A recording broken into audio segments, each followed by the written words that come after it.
Welcome guys to my YouTube channel. Today I'm showing you my brand new charcoal grill. This is made by Captiva Design. As you see, this one is a heavy duty charcoal grill, 512 inches. This barrel itself is a 366 inch, and this is 146 the offset. This offset you can put the whole chicken, while this one it doesn't have the extra tray on the top, but it's okay. So it comes with the first, second, third. This is a porcelain tray. In some other charcoal grill it comes with the cast iron grate, but this one, the grate of this is made by porcelain, 3 pieces, and it has also 3 pieces underneath. See, you guys probably are wondering why there is a hole to this Captiva. You might gonna think, oh, why they put this hole? Is this a factory defect? But upon checking on it, and I look at the pictures from the website and all of the product that they basically sell, it comes with the hole to the side. So I'm thinking, what is the use of this hole? Because there's already a chimney, adjustable chimney on the top. So the reason why they put that hole, so in order for you guys, let's say for instance you have some drips of your barbecue to this barrel and you want to clean this up, in order for you to drain it, so all the water that you guys put in here, you can drain it here, or either you use a towel to dry it up. So we're gonna put this back again. This is the 3 pieces grate that can hold the charcoal. You can directly grill and put the charcoal here, or either you do the offset smoker, you put the charcoal to the side. So these are the grate made by porcelain. I have Dynaglow direct charcoal grill, but I decided to get this one. I have also a smoker made by Dynaglow. This one, they claim that this is a thick material that they use, 3.0 millimeter. Probably this is the 3.0 millimeter that they are pointing out. The lead, this lead, yes, this lead will not gonna warp up easily, while this one, as you see, I have a cut. So you need to be careful once you're touching this. Make sure that this edge, the side of the edge, is very sharp. So be careful with this. This one is not sharp because it's thicker. This is probably the 3.0 thicker material that they use, because they claim they use a 3.0 material, and it's a heavy duty. Look at the stand. It's made of steel, and even the wheels. And the nice thing with this, it has a removable holder, so you can put all your barbecue sauce here. And the chimney is nice, easy to adjust, and it has this spring coil that's not gonna, this one, it helps you to move around this charcoal, the smoker. You see, I'm able to move it easily by holding this spring handle on the side. And the cool thing with this, they added this spring to the handle, that you will not feel any heat coming from the barrel once you start your smoking to this grill. I like this grill, and this is a brand new. If you guys buy a smoker grill and you do not want to spend like $600 to $1,000. I highly recommend you guys for DIY, for beginner, for people who love to do DIY. Assembling this is easy. To assemble this, you need to put these legs first, these two legs. I pointing out is you, but to people who are watching my YouTube channel, put these two legs and then secure the screw, and do not put these two legs. Prior you put that legs, you need to attach this first, and also to that side, because there's a hole, as you see on that side. You need to attach that hole to that hole too, and then prior that you guys will assemble this. Because if you assemble also the other side of the legs, you are not able to attach this one, the bottom tray. It's gonna be hard to assemble it. But if you do the process that I telling you, it makes things easier for you guys to do. Assembling this for beginner, for a DIY, probably it takes an hour. And then for those people who has a background in automotive, probably somewhere around like 35 minutes or 40, or less than an hour or so. When I attached this, I didn't attach it fast. I asked my children to help me out, just to have some fun, and then we assemble it. So my children also love to help me out once I do some things like assembling a product, charcoal grill like this. They love to help me out. And as you see, it has a cooking grate as well, separate cooking grate, first and second cooking grate, and there's a bottom charcoal tray. Okay, a lot of people, they do like this, the B style of grilling like this. I don't know why they do like this. Probably they think that it's easy for them to get more smoke, so they do like that, but I don't think so. If you guys do like this, you probably have minimal amount of charcoal, so I would rather do the whole thing like this. If you guys want more smoke that will come out or will go directly to that, there's a vent there. See, there's an opening up there. So see that? That's where the smoke goes. That's where the smoke goes. Okay. So just put all your charcoal there, or either buy a basket, charcoal basket. You can buy online for $18 to $22. There are a lot of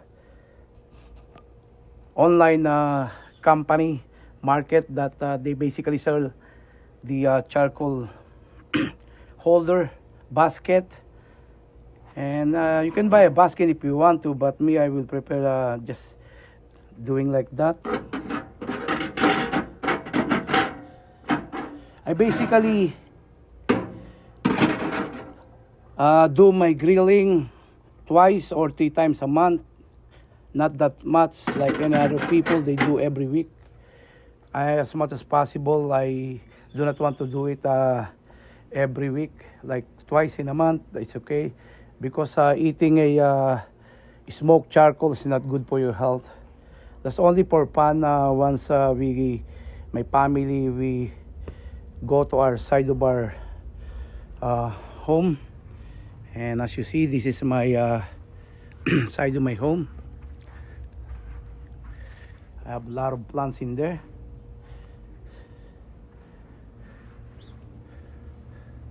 And this is the side of my home.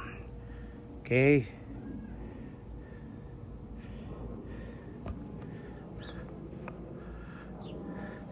So I put it here, and I have another Dynaglow smoker. I'm gonna show you guys next time, but this for now, I'm reviewing this product.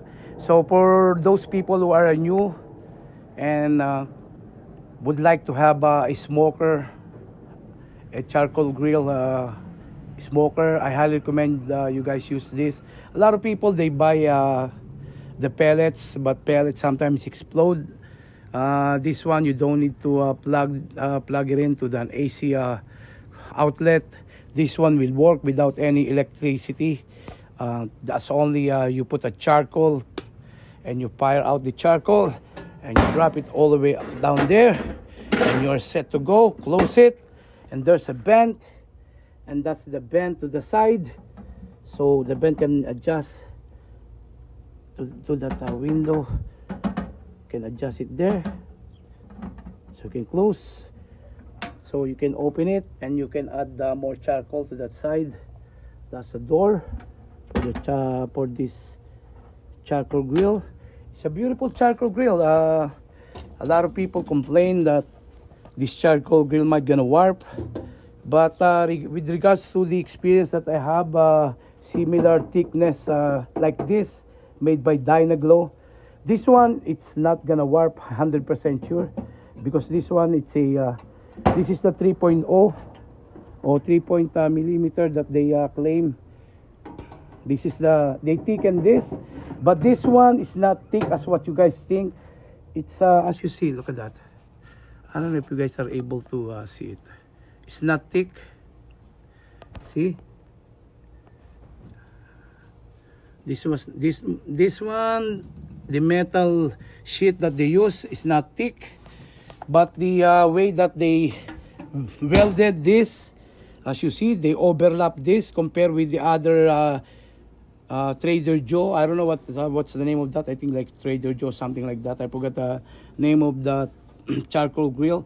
I saw some seam of the welding. It's crappy. Compare this one. Look at it. This is steel. They bend it, they overlap, and they weld it inside. So it's a beautiful constructions, as you see. Beautiful, very nice. And the chimney, they added some gasket. They provided the gasket. Make sure that you tighten that screw. And this one, it comes with this temperature gauge. The temperature gauge, I highly recommend you guys buy a nice cover for your charcoal grill, especially like with this charcoal grill that I have right now. I put it to the side of my home, and rain or shine, I would rather suggest you guys buy a cover for your charcoal grill. This is a good investment that can last for long years to come, and your family will enjoy with this type of charcoal grill.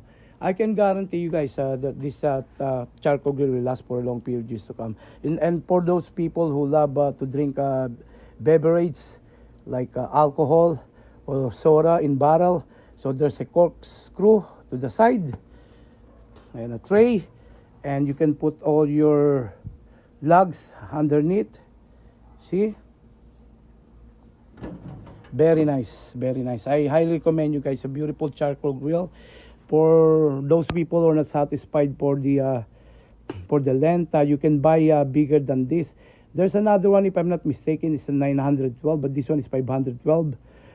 366 inch through this and 146 inch through the offset smoker. So total of 512. A beautiful smoker, very thick lead, 3.0. This one's not thicker, but I don't think that it will warp for a long years to come, because I have a charcoal grill, a smoker made by Dynaglow, same thickness like this. It's not gonna warp. I've been using it since 2018. Now it's 2025. I never have any problem with my charcoal grill. I grill, I smoke every 2 to 3 every month, and I've been using that since 2018. But this one, I barely got this, and I got this only for around $135. But if you buy this, if you shop online, I will not mention other company name, because I'm not they are not give this to me. I bought it out of my pocket because I would like to enjoy smoking a charcoal grill like this, doing smoking brisket, and I would like to grill also chicken wings, whole chicken and fish, and I hope you guys check this out, this type of product, Captiva. That's a Captiva. This is not a paid paid review. I reviewed this because I'm happy to share my new charcoal grill. And that's a temperature gauge. The temperature gauge, be careful with this, as what I'm telling you. Don't let it sit to your backyard without cover. As you see, it has a moist inside. The reason, because it rains like 4 days non-stop, and I don't have the I don't have the cover for my charcoal grill. But in the future, I'm gonna buy a good cover for my charcoal grill, because I more than happy to use this for a long years to come. The lead cover is, as you see, it sit properly compared with the other high-end Trader Joe, that it has some gap. This one is a beautiful, very nice, very nice. I like it. See, again, 512 inch charcoal grill, 366 barrel, direct grilling, and 146 offset. I hope you guys keep watching my YouTube channel, and if you guys found my YouTube channel helpful, don't forget to subscribe, like, and share to my channel. Thanks for stopping by. May God bless you all. Again, this is a Captiva design. I got this for $135. Keep shopping around and you guys will find a better clearance deal. But if you guys buy from the well-known market site, they probably sell this to 280, around 290. But I'm lucky. I luckily came across and I got this for $135. May God bless you all. Thanks for watching. Thanks for stopping by. May God bless you all. Bye for now. God bless. Thanks for watching.